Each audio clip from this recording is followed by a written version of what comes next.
Well, hello and welcome to day number 3 of the EMS Leadership Summit. My name is Robbie McHugh. And I'm Lisa Geritzi. We are your co-hosts for the EMS Leadership Summit. This is our 4th annual EMS Leadership Summit. Who knew we would ever say that? And we are joining you live from the virtual EMS Leadership studios in the Exhibitor Hall here at emsleadershipsummit.com. And we have an expert panel of today's sessions and lineup for day number 3 of 5. That's right, we're premiering 7 to 8 sessions every day.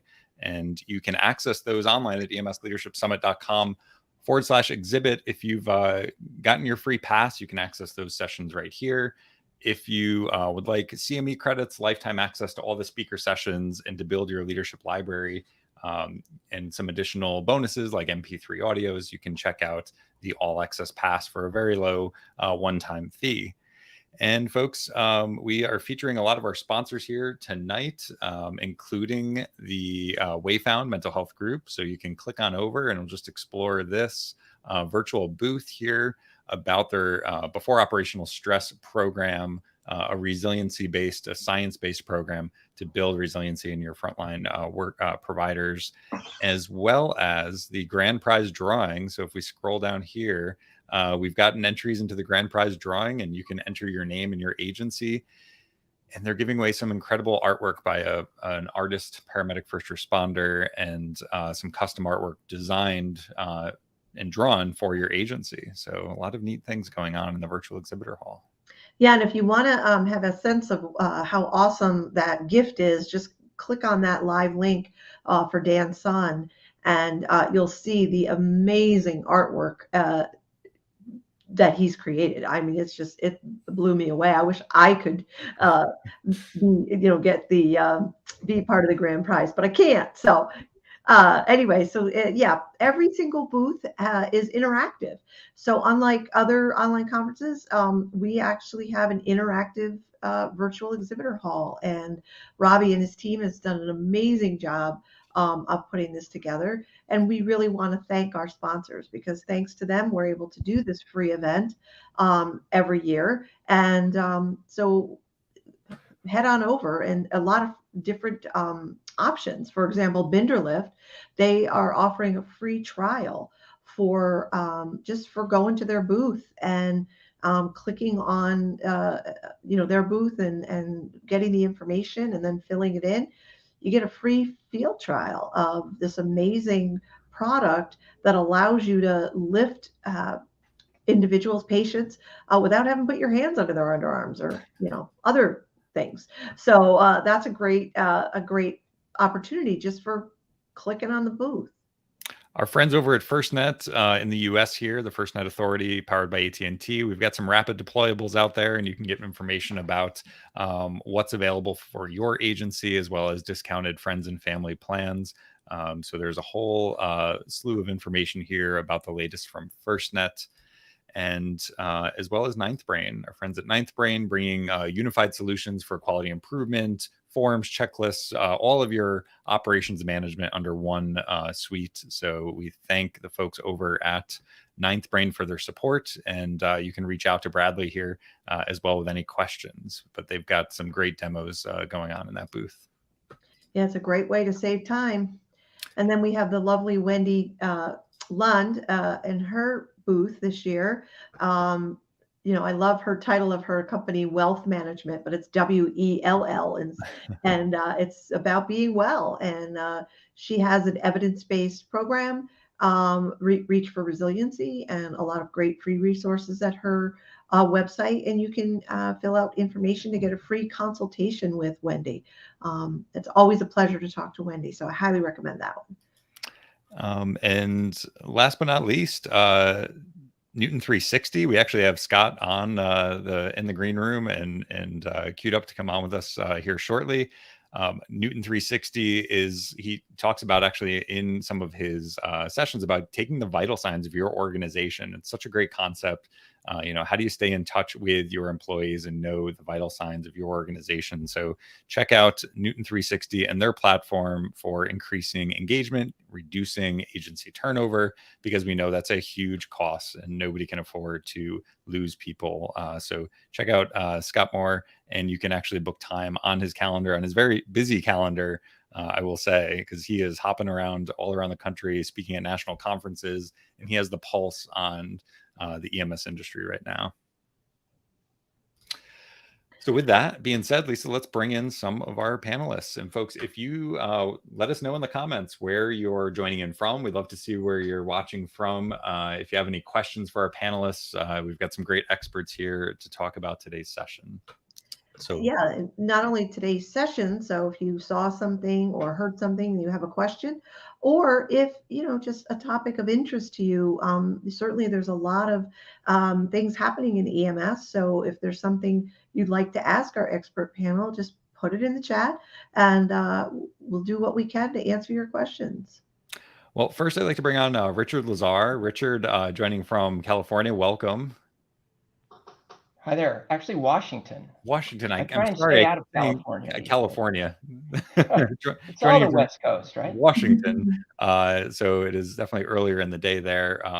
Richard, thanks for being here. Again, an expert on AED awareness and some strong recommendations for policymakers around how to improve survival from sudden cardiac arrest. So we appreciate your expertise. Happy to be here. We have somebody from the future, Duncan McConnell, joining us. Duncan from right now the Northern Territory of Australia. So we always appreciate Duncan joining in from the future. Welcome. Thank you. We have Scott Moore. Scott, can you hear us okay? I can hear you just fine. Hello.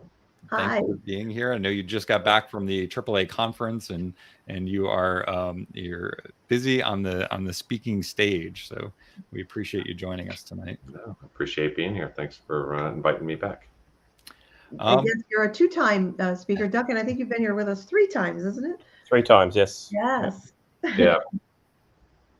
And we'd like to welcome in Rob Cook. Rob, welcome. Welcome back, Rob. Thank you. Thank you. You were on the East Coast. We're in New York City, right? Doing a program there with Michael. Yeah, flew back. I got back late on the early. Back to, I guess, Richard. He was thinking of me because I'm in California. So great to have you here, Rob. And tomorrow we're actually going to hear from Michael Neal on the day 4 lineup. But we're also going to bring in, last but not least, Sherry Hewson joining us from Canada. Welcome, Sherry. And thanks for being a part of this panel. Thank you so much for having me. So we have a multinational panel here. Just like we have participants from all over the world, we have speakers too from all over. So let's talk a little bit about today's sessions, folks. We have 2, 4, 6, 7 sessions that were on the lineup for today's. We've got over 40 speakers here at this week's EMS Leadership Summit with a commonality, a common theme of how to advocate, innovate, and inspire for the future. So, I'd love to hear maybe from Scott first. You're as I said earlier, you've got the pulse on EMS agencies across the country. You are heavily focused on the numbers of retention and the costs of turnover, and you're talking a lot about data to drive recruitment and retention. Yeah, sure. I'm not certain I have the pulse. Every time I think I'm starting to figure something out, it changes. But there aren't a ton of us who are sort of HR consultant employment EMS folks, but today's session really was talking about, a lot of folks over the years of 32 years of working in EMS, we've often talked about system status management. We've talked about other metrics or KPIs, or as I like to call them, vital signs, really is related to organizational performance. And what I wanted to sort of bring forth is that I listened to the daily wrap-ups where we talked about work-life balance and what people want out of work these days. And I think there's an opportunity here for organizations to be focusing and measuring data that tells employees or prospective employees what it is or the value proposition that the employer offers the employee, and what the employer expects as it relates to the relationship that the employees will have with what they do for work. Because I think, in today's day and age, where from when I started back in 1990, they said, yeah, the pay is terrible, but you can work 100 hours a week. And today's employees, like, that sounds flipping awful. Why in the hell would I ever do that? And so, the goal with, sort of today's session was, well, why aren't you talking a little bit more about, for example, geez, here's the percentage of people in our organization that got out on time this week. And what I've heard from people or organizations around the country when I was at the AAA annual here in Nashville, they said, well, our numbers don't always look so good. And I said, well, it's okay that they don't look so good. The fact that you're measuring them tells people that you work, that work with you, what it is that you value, and that maybe you understand what's important to them. And so, and hopefully, not only if you're not if you're not measuring it, you certainly can't manage it. And if you start to measure it, then you can start to understand, geez, I never realized that 50% of my staff were getting out late, and the impacts that has on their life, whether they're late to pick up on daycare, whether it's causing they're not making it to their night classes that they might be taking. And so again, to push out UHU is wonderful. That's what's important to the organization. To push out these sort of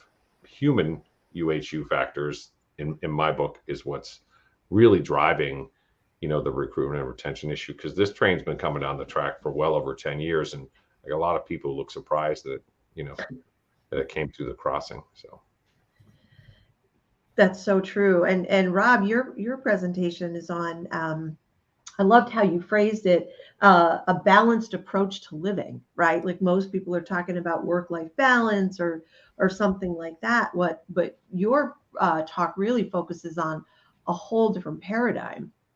Yeah, and it's actually, and works very well with what Scott was mentioning, the 360 approach. I mean, what happened was, being involved in leadership of troops as a military member for so long, I forgot those things about home that Scott was alluding to. Because I had moved up the chain, I was mature enough that my home life was kind of in order. So I didn't have to think about that as a youngster as I was growing up. But now, yes, it's about getting the responder, because I never stopped being a responder. It's about getting the responder to wake up to how to handle both. And it is a 360 approach, and it takes something from leadership also to model, which is what I really wanted to kind of push the button on, was because I remember watching the generals and the colonels before me. I know they said take leave and don't work on leave, but they did, so I did. And in came promotions, and in came achievements, and in came accomplishments. So it was actually reinforced to run myself into the ground. It was a badge of honor, one I wore proudly.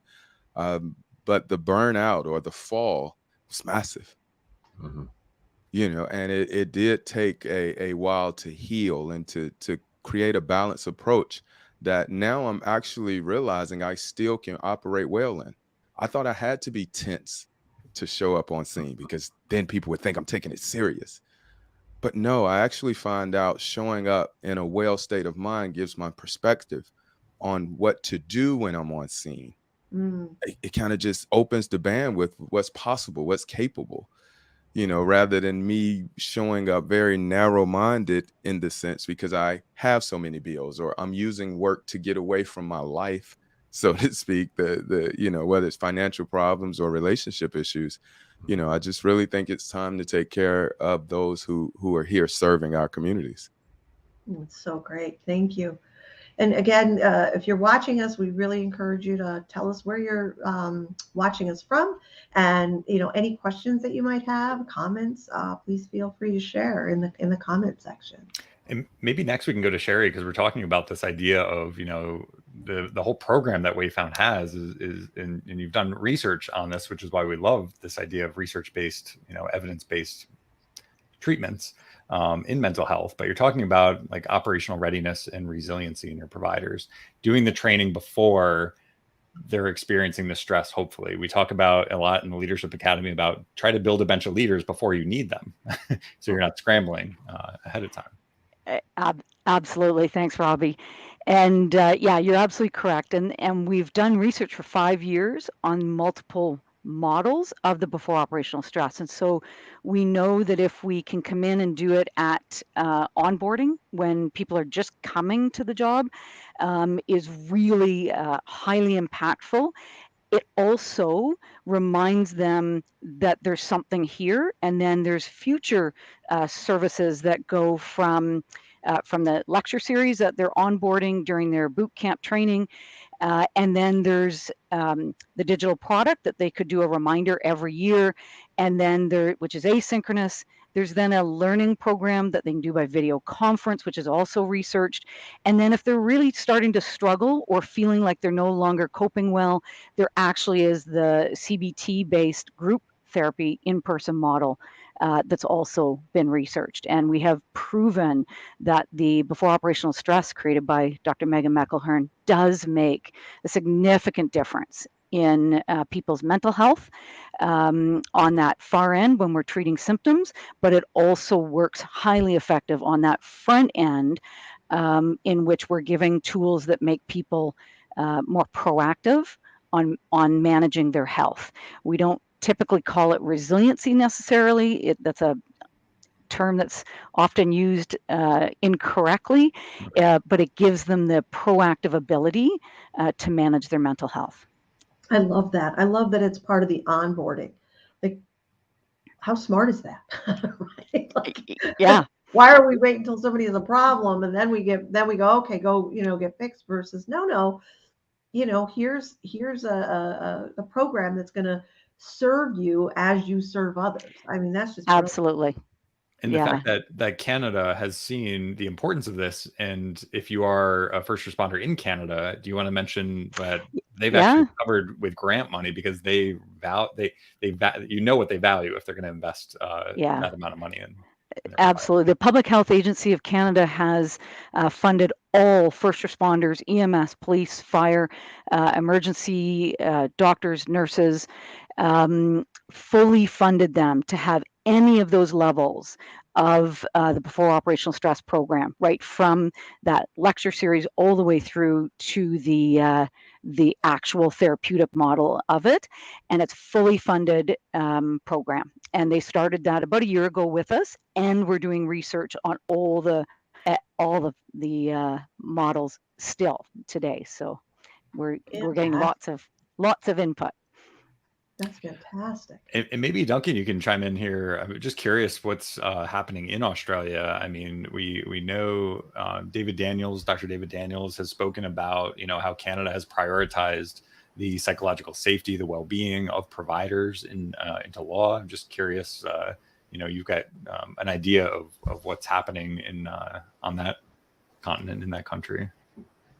Yeah, look, it's interesting to hear that Canada's sort of done it from the onboarding sense as well, because look, I can speak from experience in a few services, and it is a serious part of our onboarding as well. Particularly, I've been involved with a few universities as well over the years, and in the first university that I wrote the first paramedic degree with, it was a key part of our first clinical placement, in that we actually had an expert from the ambulance service of that state come in and deliver a whole aspect of it. And we really made sure that students were aware of it. But even before we had students roll through the front door, I actually set up a transition program within the university to enable them, if they decided paramedicine wasn't for them, they could switch over to another degree without any complications. The only caveat was they couldn't go into medicine or dentistry because they were high entry programs, but they could switch anywhere else. And when I was quizzed by the hierarchy of the university why that would happen, I actually had a little presentation because I suspected that would be a question. And I think I got through to about 2 slides, and they said, no, that's enough, because the slides were pretty full on and they were done that deliberately. And my rationale behind that was seeing what the services were doing to help staff and help prepare them in this context. So, well, why shouldn't we start from the very beginning with the future generation of paramedics coming into the organisation and give them a running start, as opposed to like I've done some research on death and dying, for example, and I run a specific scenario for that. And I know probably some of the people in this room, if you've been around long enough, the amount of times you probably pulled your foot out of your mouth when you broke bad news because no one actually told you how to do it. You sort of made it up as you went. And I can think of some things I've said over the years that if I could go back to my previous self, I'd slap myself on the back of the head for saying some of those things, but I didn't know what I didn't know. So it's good to hear other groups are doing this. And I love being part of these international conferences because you hear what everyone's doing from around the world, and everyone can take a little bit of something to help where they are. Nothing's ever totally 100% complete. There's always room for that continuous improvement moving forward. And I think if you don't sort of look into the future, you don't look at ongoing continuous improvement across the whole organisation, or as the vital signs, as Scott mentioned, then you're really just going to stagnate, and that'll come back to things like staff retention. And even my presentation of being a round peg in a square hole, like do you fit? And I don't think you could go to any EMS conference anywhere in the world at the moment and not have someone talking about staff retention. It's a hot topic, and it's funny when they talk about it, and then if you break it down to simple terms, it's, are you valued? Do the staff have that sort of work-life balance as best you can in this kind of profession? And are they being listened to? And if you're answering no to any of those questions, then it's really not that far of a stretch as to why there's something going wrong. And it does boggle my mind when something that simple can't sort of be identified. And even coming back to Rob's comment about once you've been around for a little bit longer and you've gone through, your kids have gone through the childcare and the schools and stuff like that, you have your younger employees that are just having their kids, and they come to you completely distressed with, oh, I've got to do this, or this is happening. It's like, oh, yeah, I remember that. No, that's fine. Go do it. And they're shocked. But again, you've been through that, you've lived that, so you can pass on that experience. You can pass on that parenting, put your parenting hat on for a second. Remember what it was like when you were going through the same thing, and provide the same opportunities or that you got, or if you didn't get, make sure you can provide those opportunities to your staff. So again, they feel valued, they'll continue on, and they'll actually want to stay with you. It's little things that can make a big difference. Absolutely. Certainly is. And, we're talking about advocating for our employees, and as leaders, we're also we have multiple stakeholders here, and maybe we could turn to Richard and talk about those external stakeholders in our community, right? We've for years thought we were doing good by trying to pass legislation and laws to support community, to support enhancing survivability. And if you want to speak a little bit, Richard, about your background and how it's not as clear cut. I mean, the numbers you shared with me were pretty astounding at how much kind of we're almost interfering with survivability to a certain extent. Yeah, so true. Thanks for the opportunity to be here. Such a wide, diverse collection of topics, EMS-related topics. My topic is actually pre-EMS, dealing with sudden cardiac arrest in out-of-hospital environments, and hoping that bystanders will help and improve survivability. But I look at the data. My background is I started as an ambulance medic back in the 70s before there were rules about hours and whatnot. So we worked for days at a time, and it was no big deal. But doing that, and then I became a lawyer and did EMS law around the country. And so I've got this perspective that comes from the field and then applies law to it.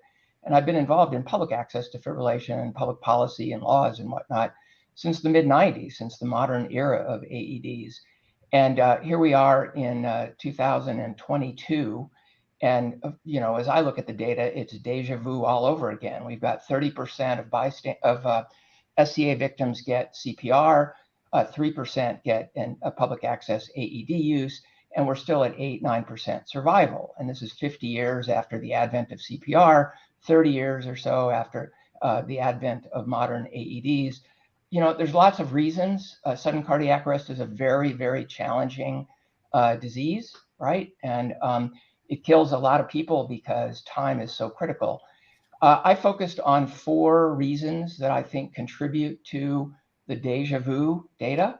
One is burdensome AED laws, and my session talks about why they're burdensome and the burdens without benefits they impose on AED owners.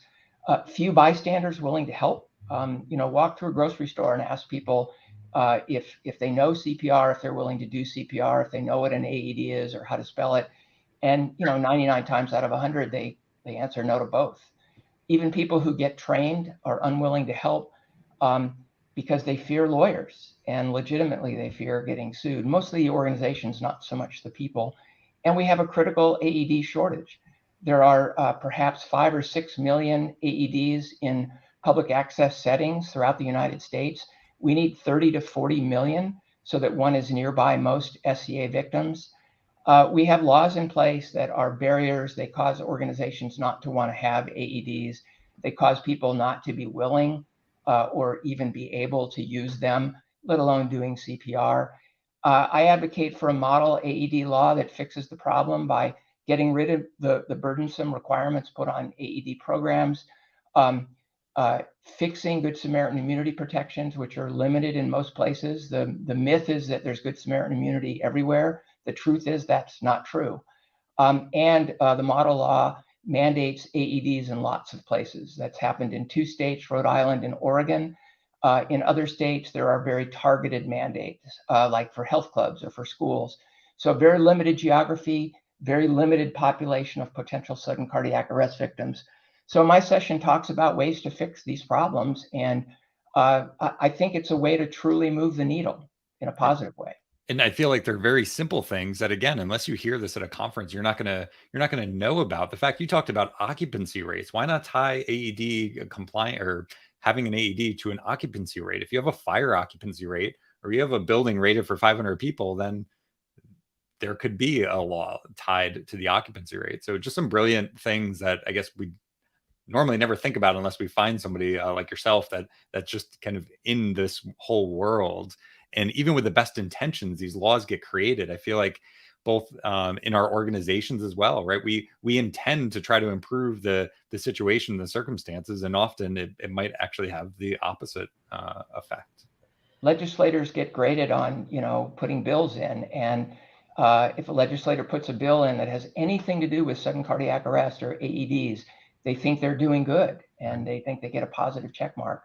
The truth is the laws they have passed since the late 90s have been pretty horrible and not helping this problem. They believe that it does, but they don't really think about the mechanics. And, when you impose these burdens, like notifying a local EMS agency that then does nothing with the information of where AEDs are. So anyway, I could go on, but there are other people who want to talk to, so I won't. I just dropped the link as well if folks want to see the model legislation on your website. What is the easiest way to make it to that model legislation? So if you go to the Readiness Systems website, sure, and click on the button called Learn, and then underneath that you'll see the model AED law, along with other resources we publish: the AED Program Best Practices Guide, AED Program Design Guidelines, and the Sudden Cardiac Arrest Heroes Act, as we call the model law. Great. Well, thanks for sharing that. Thank you, Richard. Thank you for being an advocate for that.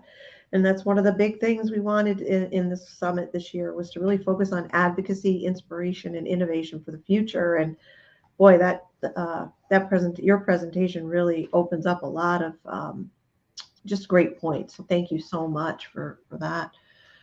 One of the things occurs to me as you were talking is this whole idea of a systems approach, right? So much of the time I think in our history, we've focused on what the problem is and not focusing on the system itself. And I noticed one of the comments in the, I don't know where it came from, but I think it was Facebook. It's like, what if it has been identified and yet the cost to repair and improve is greater than the return, and I think that sometimes when people think in terms of systems, it looks like it's a big cost, and it just doesn't have to be. But if we don't start looking at the system, we're too far downstream, and then we're just putting band-aids and no pun intended here, but just putting these ineffective things, and Richard, when you were talking, that's what occurred to me. It's like, trying to put a Band-Aid on a hemorrhage rather than looking at the whole picture and seeing what's really needed and would cause the outcome that you want. Short-term fixes for long-term problems, essentially, that we've been dealing with. That's what it almost sounds like. Yeah, that, basically like not looking at the system and saying, okay, how is the system producing this result? How is this outcome perfect for the system that we have in play, and what can we do differently? Lisa, that reminds me, once of a time I heard Secretary Panetta speak, and he was talking to us about the way we govern. And he said, it seems like we need a conflict to make those decisions that Richard are pointing to. Like right now, it was a very practical solution, what Robbie said, occupancy rate, but we would need something to tragically happen where AEDs and things like that would be necessary to move the ball along for it, rather than allow the leaderships the bandwidth and the freedom to forecast that these are problems. Trust those who've been, in these fields, making these, where the rubber meets the road, decisions that, hey, this is something that's going to foreseeably affect our ability to operate if we don't get a handle on it now. Well, in one comment that, my father was a sudden cardiac arrest victim at a rest area in Tennessee. And after 14-minute EMS response was resuscitated. But of course, by that point, it was really too late. But, one of the things that I've been working on with the American Ambulance Association is cost related data. But what we know now is that, and even on the NASEMSO workforce panel, we're dealing with the fact that there's just not great data in EMS, despite NEMSIS and all of that. And again, so when we come back to, I say data is like light bulbs. The more light bulbs you have, the better you can see what's going on around you. And, it's not like we don't know where these cardiac arrests are occurring. And so there is data. It's just interesting to me. And I even see this in the Department of Labor, between two agencies within the Department of Labor, OSHA and the Bureau of Labor Statistics. We've been reporting to the Bureau of Labor Statistics injury rates now for, well over a decade. Last year, OSHA passes a rule that says you have to start reporting, or actually 2 years ago, you have to start reporting your injury information directly to OSHA. And I'm like, the same exact information, just for the record, that we report to the Bureau of Labor Statistics. And they say one day, maybe these systems will talk to each other. And again, as a former Department of Labor employee, and they sort of said, well, why are you leaving? I was like, do I have to answer that question? And so, I think, when I think back to that, had there been an AED in that rest area, had there been someone who was trained and willing to help, the chances are my 61-year-old father would have survived. And so, again, or even had he been with me, the chances are that I would have been able to certainly help. So I think, I applaud the effort, Richard. And I think that, again, we have information about where these things are occurring. We could simply go ahead, tap into that data, and then try and put not only devices, but then infrastructure, training, et cetera, to where that's occurring, right? This isn't exactly rocket science. So that's the part that for me is still sort of mind blowing. So I don't know. Yeah, we've had some great success in Australia on that too. One of the locations, actually, if you bought a defibrillator, you could register it with the ambulance service that looked after that particular location. And if you happen to be in close proximity to a sudden cardiac event, they would actually call you. And if you didn't answer the phone, they'd leave a message and say, if you hear this in greater than this time, then disregard. So that was one example. But then we've also had a really big push from the original Yellow Eagle, Greg Page, where he had a sudden cardiac arrest on stage. And there was an off-duty nurse that actually saved him. They shocked him, got him back. And he's been pushing this stuff out now since that event as a survivor. And it's amazing how much traction it's actually got. And maybe because it was who he was and his connections with government people. And look at the current generation my generation, we grew up with this gentleman. So, I mean, it's that has helped. But you're right. Why can't we be proactive and not have that catastrophic event? And then someone make the comment, oh, gee, I wish we'd done something. Well, actually, the writing's been on the wall for a while. No one wanted to pull the trigger. I know that's a bad example. Sorry. No one wanted to sort of get going and make it happen.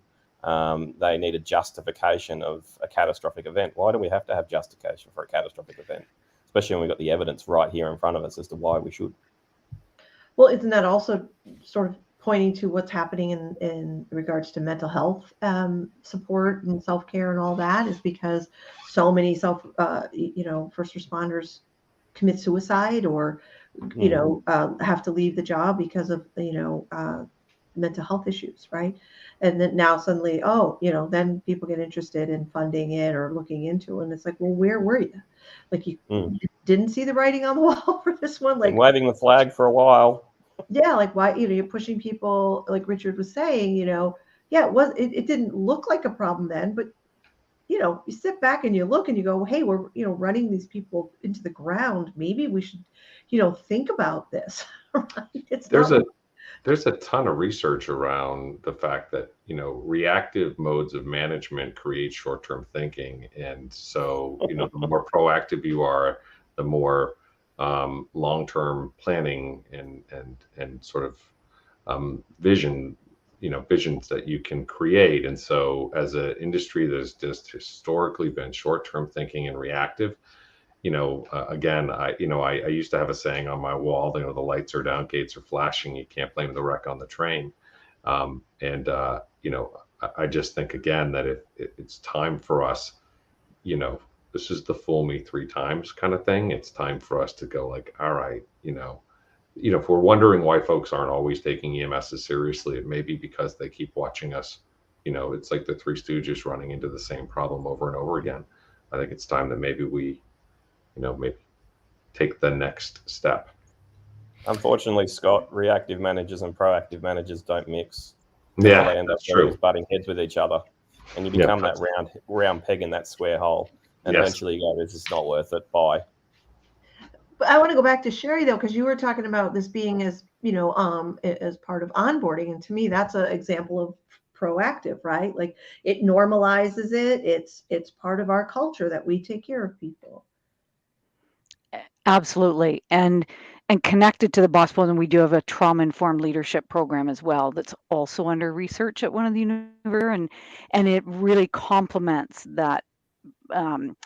Start everybody at the beginning of their career, and their whole life career has opportunities to reach out, including when they're getting ready for leadership and learning how to lead from a trauma-informed place. That's really great. So if I could jump in and kind of spin off a comment Robbie made and Scott made when it comes to sudden cardiac arrest. Again, this is the pre-EMS world. And sometimes I serve as an expert witness in sudden cardiac arrest response cases. And so I'm forced to sort of look at data and look at performance measures. Of course, there aren't really any definable ones. But if you look at sudden cardiac arrest and the logistics surrounding that, in order to get people and devices to sudden SCA victims when they need it, you begin to think about things in a more holistic way. And by that, I mean, Scott, I think it's true. We really don't know where sudden cardiac arrest happens. I mean, if you look at the location data in the published literature, it's kind of all over the map. It happens in schools. It happens in shopping malls. I mean, the fact is there's 120,000 times a year somebody in the United States outside of hospitals and homes experiences sudden cardiac arrest. We don't know who, we don't know where, we don't know when.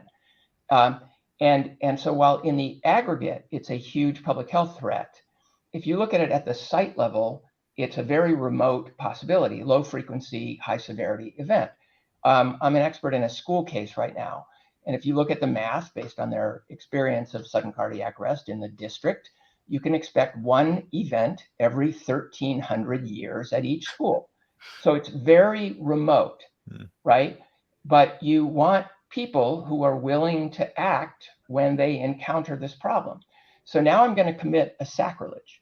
And I'm going to say that training, the current training model, is an impediment to helping SCA victims. Why, you ask? Great question. Because the perception today is that in order to help, this is bystanders now, the thinking of bystanders, their perception is, I must have a card that says I am authorized and permitted to help. You know what? You can teach somebody hands-only CPR in 3 minutes with a video pretty successfully. AEDs provide real-time training when you deploy them and turn them on.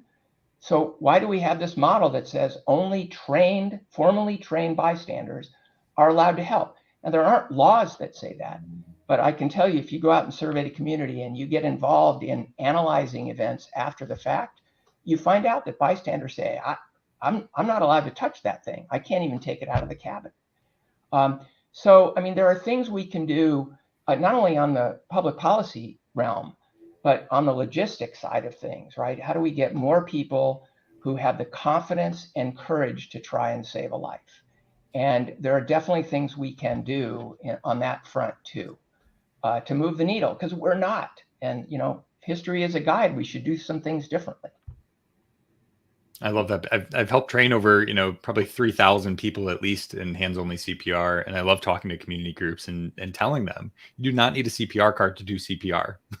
AEDs are safe and effective. You could pick one up right now off the wall. And, you know, I kind of jokingly say, I would put one on me right now because I know it's safe and smart enough. So it's not going to do something that's going to hurt somebody. It can only help somebody.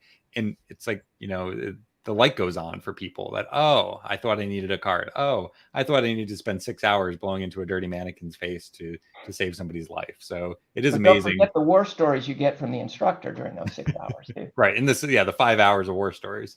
So certainly, so changing the, you know, this paradigm shift of, you know, we have the science that shows that we just need somebody to focus on compressions, call 911, get an AED, and they can learn that in 2 to 3 minutes. You know, you've got the short video clips, the Ken Jeong, the Vinny, I'm going to mess it up in Australia. I think he was from The Sopranos, but basically there's a UK version. So there's modern day videos that people have just saw a video and that has changed their thinking about it. And they've actually done it to save a life. So how many other situations are we looking at with, you know, old glasses or those shaded goggles in our own organizations even, and thinking, wow, this is just too complicated. This is just too challenging. Like, what are the simpler solutions to having highly engaged people, improving retention in our organization? And it's probably our thinking that's complicating it a bit.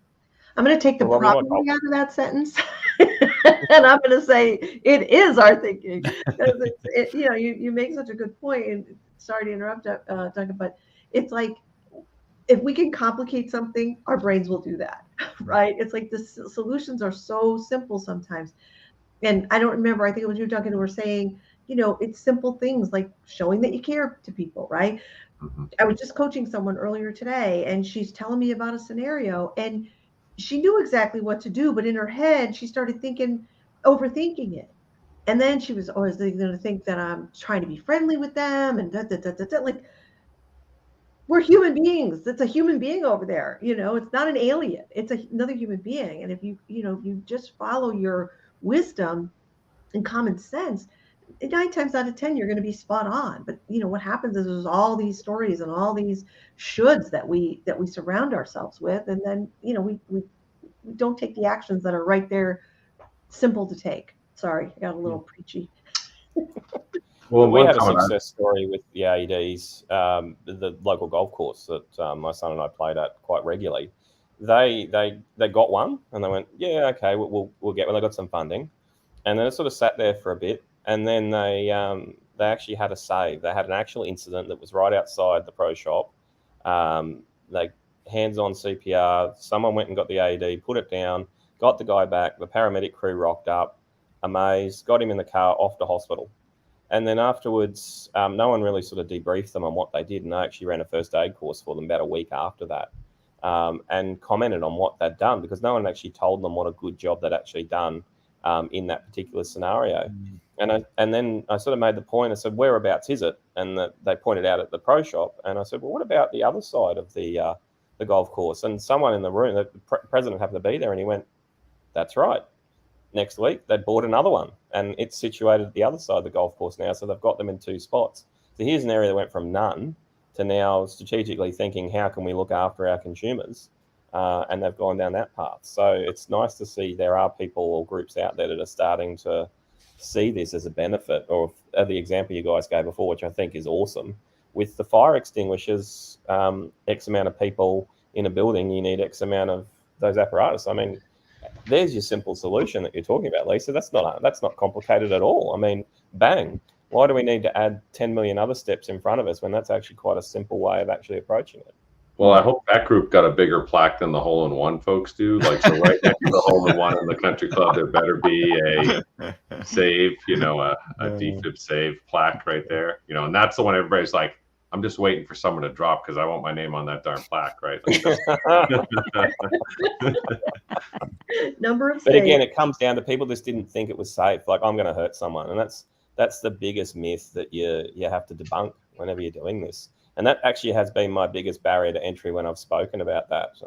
My mum lives in an over 55s retirement village, and they've got a pool, and they wanted to get one. And pretty much every resident there, other than a couple who I'd spoken to earlier, thought that they weren't safe.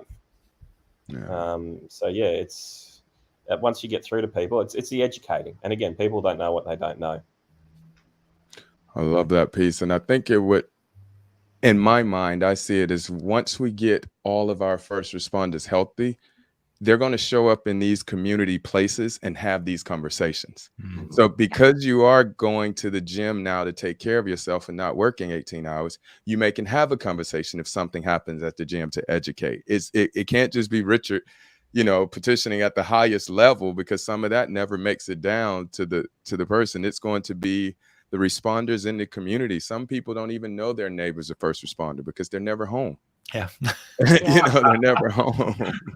So yeah, that's how we're going to get the world to understanding, in a sense, is each first responder is going to have to take on a bit of responsibility and spread this. This is how we're going to help each other and have the conversations in every small community you're in that, hey, you don't need a CPR card. You don't need this. Help me. You know, if you want me to show up for more birthday parties, help me so I'm not working so often, you know, and we can take care of each other instead of putting it on one industry to do it. Such a great point about, like somebody mentioned earlier, building the bandwidth in an organization. Like, organizations have they're so overwhelmed. We've said it before, but in the grand scheme of public safety, you have EMS, police and fire. EMS does a majority of, you know, they're constantly busy. They're looking at that unit hour utilization number. They're really focused on, you know, handling a majority of 911 calls. So it's no wonder why they don't have time to take a breath, to have these conversations, to actually take care of themselves. And how can we build the capacity of our organization so that they're not working 18, 24, 36-hour shifts, 48-hour shifts is ridiculous. And I just want to layer on to what Rob was saying and Lisa. What we just did is an amazing innovation, quick, rapid innovation to a simple solution. And what Rob was saying is if we can innovate on helping the employees to become healthier, they will come up with these simple, innovative ideas and implement them. And so it's innovation, again, is one of those words too that people think, oh my, this is like a big Complicated activity. It's just empathy. It's listening. It's deeply understanding someone else's problem.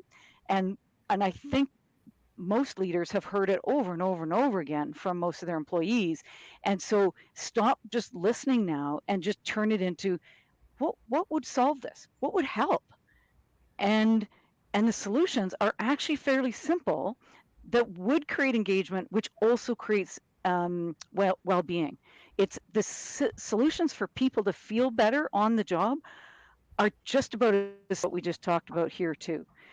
They're not complex, and people know what they need and want. It wouldn't take much. So Rob, I agree. If we can get people healthy, innovate there, we can innovate in every other area. So good. So good. I'd like to take a brief break. We just want to check in with the virtual exhibitor hall, and then we can bring our sponsors back for some final thoughts on today's lineup. So if you give us just a moment here, we're going to go over to the virtual exhibitor hall space again and just let people know this is day 3 of the EMS Leadership Summit. We are here with a live panel, our daily debrief every day at 6 o'clock.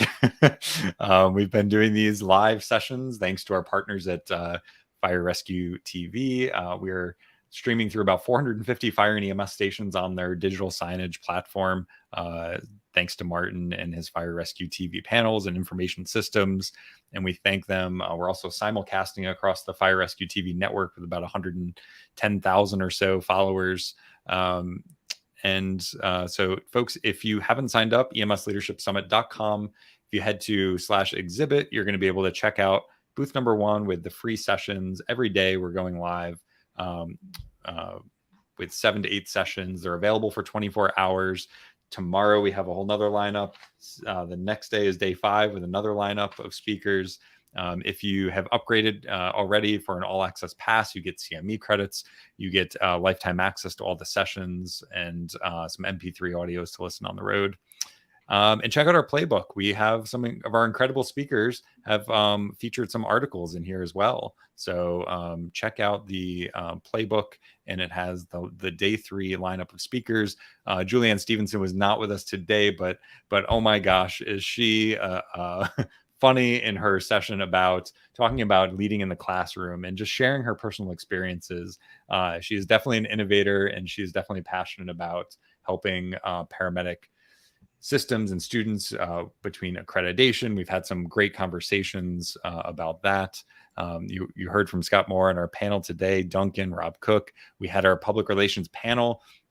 They have been on the road. Alexia Jobson from the REMSA Health in the West Coast, Rob Lawrence, California Ambulance Association, the AAA, as well as Mark Tenia from the East Coast, the Richmond Ambulance Authority. Fascinating to hear the conversation about, how do we strategically bring together our communications so that we have a unified message about what EMS is going through, and tap into those 3 communications and PR experts, where we always love to hear what they are up to and what they're recommending. Sherry, you was on our live panel today from the Wayfound Mental Health Group, and Richard as well, talking about sudden cardiac arrest and public policy. So certainly a lot of sessions here on today's lineup. And you still have about 14 hours to watch, maybe 13 hours. 13. Yeah, 13 hours. They're live until 8 a.m. tomorrow. So it's still time to sign up if you haven't already. And then there's 2 more days of content. So we do want to just mention a few more of our sponsors, because we're so grateful for their support, and a lot, their support is really supporting us and being able to offer this conference for free. ResponderSafety.com and /EMS. They put together an entire landing page of EMS resources to improve safety at every level in an EMS organization, and we appreciate their partnership. It's a great nonprofit that has a lot of resources for improving roadway safety. They unfortunately are tasked with tracking the struck by incidents by first responders that are hit on roadway incidents, and that number does grow every year. Jack Sullivan's usually talking about the D drivers, the drunk, the distracted, the drugged drivers, and Candace McDonald this year is presenting, so we appreciate her being a part of that. Yep, she's on Saturday's lineup. We have CAMS as well, the Commission on Accreditation of Medical Transport Systems, with their MIH program standards that have come out with community paramedicine. And we've had Dr. Victoria Reinhartz talking about those standards, and again, not reinventing the wheel. Look for accreditation as a pathway to follow instead of having to reinvent the wheel. And she was live with us yesterday, I think it was, and just delightful, joining us from her vacation, which she gets extra credit for that. So we do appreciate our sponsors. Tomorrow, actually, folks, we if you check out our booth, we are going live with a lunch and learn session. And if you sign up, I know space is limited. We're the first 100 people who sign up and register, we are going to buy lunch for you with a Grubhub virtual lunch. So sign up on in this booth, and we'd be happy to see you live tomorrow. Yeah, it's going to be, if I do say so myself, an extraordinary session, really focusing on a foundation for creating relationship that often is overlooked. And we're going to talk about the biggest and innocent misunderstanding that leads to every struggle and every upset. So it's a not to be missed session. So lots of resources here: Citizen CPR Foundation, Resuscitation Academy, 10 simple steps to improve sudden cardiac arrest survivability. It's great to see those two organizations coming together with a booth to really highlight some of these great resources. I just want to mention that every single booth has either free information or discounts or opportunities. So you want to go to every single one. And Wayfound is doing a grand prize. They have 2 prizes that they're offering. We're going to do on Saturday in the daily debrief. We are going to do the spin to win. We actually have a digital wheel that we will be spinning to determine who the winner is. So make sure that you put your name in for that. And it's lovely artwork. It's a beautiful table book, coffee table book, but also a custom drawn piece of artwork for your organization, which is just invaluable as far as I'm concerned. So thank you, Wayfound, for your support as a sponsor this year. All right. Well, I think we can bring our panel in and just take some final comments here about the day, about their session, or any advice that they have for our leaders. We'll bring Duncan, Richard, Scott, Sherry, and Rob back in. I want to thank you all for joining us today, for being a part of the summit, for being a guest. We appreciate your excitement and your enthusiasm and your support. And we couldn't do it without you. Absolutely. I mean, we definitely appreciate the sponsors, but we are so grateful for each and every one of you for sharing your expertise and your commitment to EMS, and it just moves me to tears. So maybe we'll go, Duncan, if you wouldn't mind just sharing any final comments you have about whether it's your session or advice for leaders out there.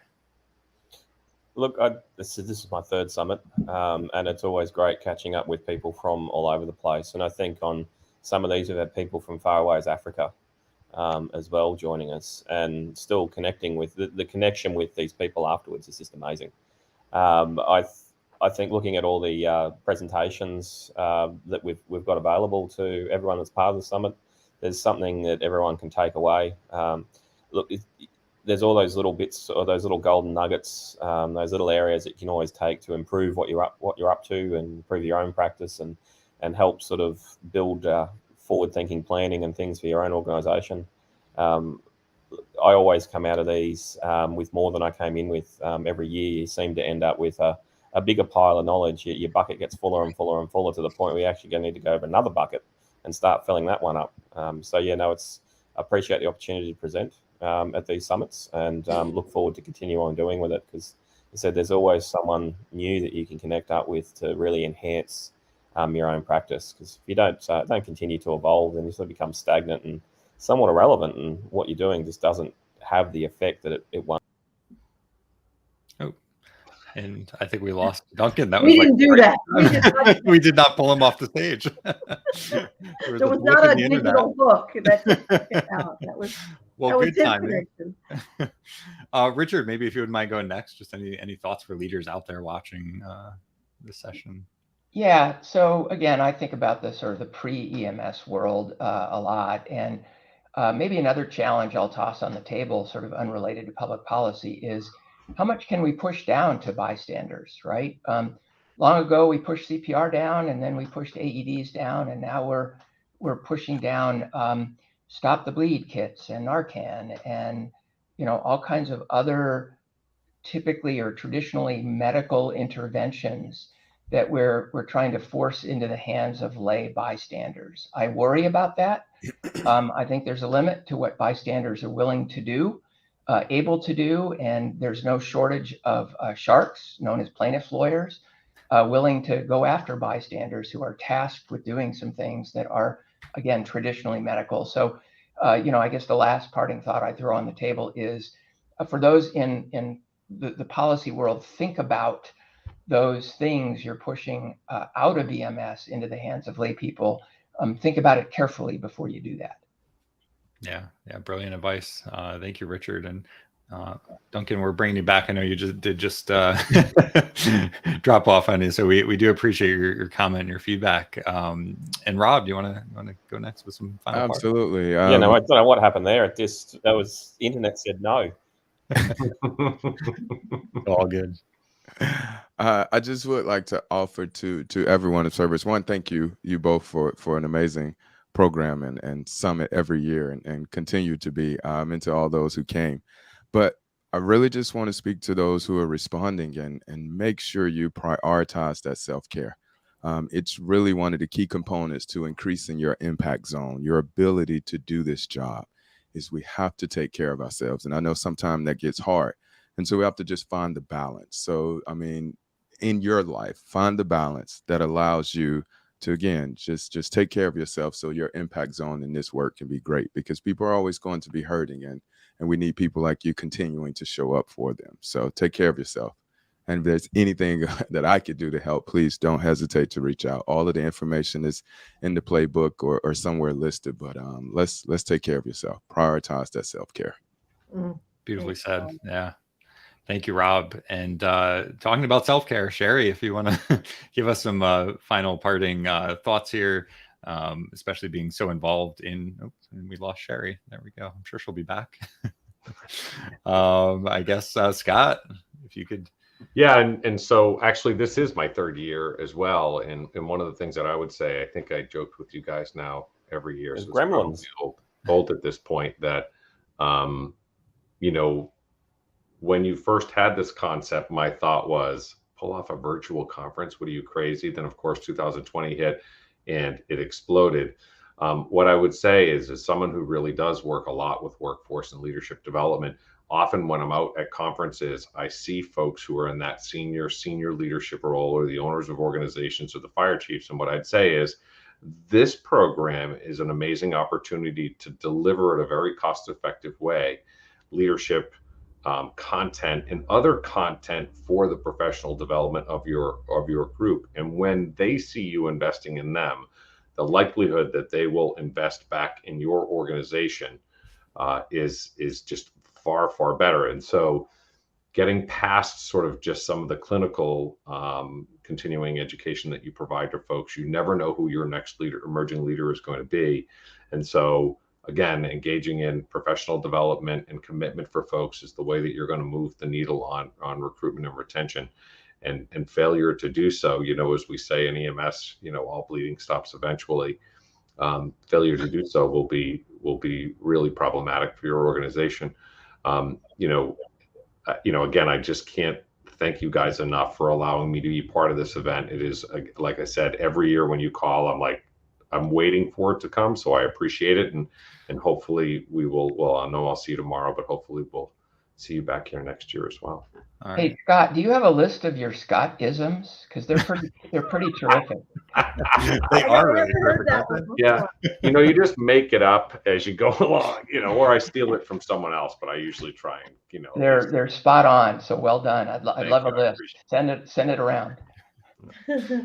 Maybe that'll be your presentation next year. We'll be The calendar, right? Every day you tear it off, and my wife is like, "Oh, please." All right, and we do have Sherry back. So Sherry, if you could leave us with some of your just some final advice, our leaders watching. Yeah, I think my final advice really is around, these are human-centric organizations.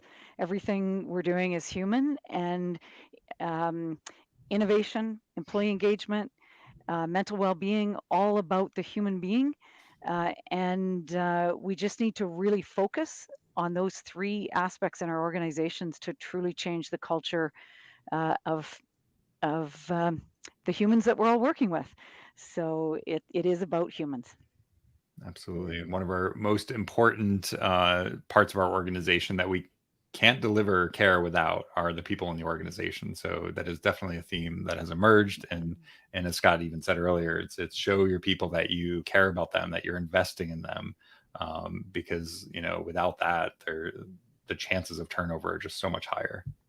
I remember when Scott was talking, one of the things that came to mind was years and years and years ago, I had a supervisor tell me that she thought I should start speaking at conferences on the topic. It wasn't leadership at the time.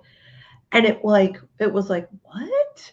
It was so outside of my realm. And just the fact that she said that had me see myself differently. And fast forward a few years, and that's exactly what I ended up doing after I wrote a couple books, and I started speaking around the country and, you know, a few other places. And then it was like, but if she hadn't had that conversation with me, I don't know if I ever would have saw that in myself. And it was a simple conversation. And so, thinking about what are the conversation you're having with the humans that you're surrounded with, right? And, what are you communicating? Like Scott said, like, and like Rob said, is self-care important? Are you modeling that? Like everything the panelists talked about is just, again, when you bring it down to simple terms, it is having a conversation with someone and having them see that you care and that you value them. And that just makes all the difference in the world. All right. Well, on that note, thank you to our live panel. Thanks for being here today. We certainly appreciate you. And folks, we will see all of our panelists, this week. We've got 2 more daily debriefs. We've got a daily debrief tomorrow at 6 p.m. and another one on day number 5. There's still time to check out sessions. And Lisa, maybe we could just briefly go over the lineup for tomorrow. Absolutely. And I just want to mention that we will be doing the live grand prize winner. So make sure you go to the Wayfound booth and get your entry in. So let's talk about tomorrow. What is our lineup for tomorrow? So we have for tomorrow, we put this registration page here for the Lunch and Learn, where the first 100 people who do register and attend the Lunch and Learn, we're going to be talking about the foundation of effective leadership being communication. What are some mindset shifts that you can make that cause lasting results in organizations? And Lisa, you and I teach a lot about this, so it's exciting to we're going to take an hour to 90 minutes tomorrow. And for the first 100 people who register, we will be issuing $15 Grubhub gift certificate for those folks, for us at least to be able to say thank you and, for slowing down and for taking care of yourself a little bit. So we've got that registration information there. If you want to talk a little bit. Say, as a promise, it's going to be a life-changing webinar. The information is going to be life-changing. That's all I'm saying. Not just the food. Right. You want to talk a little bit about Michael Neal? Oh my God. How much time do we have? Michael Neal is an amazing coach. He's written at least 6 best-selling books. And I interview him on Creating the Impossible, which is one of the programs that he delivers. And he has coached some of the most high-level people about, creating and causing just amazing results. And he just shares so much about how to do that. And I think it's going to be a real game changer for leaders who watch it. And, you look at your organization and you think, oh my God, how am I going to change this? It's impossible. And he really helps you to shift that focus. Absolutely. Today we're talking about, the psychological effects of being a paramedic, being a first responder, being in this industry. And Chris shares his stories about how to deal with burnout and how to recover. So we really appreciate Chris sharing his insights and sharing very personal stories about his recovery.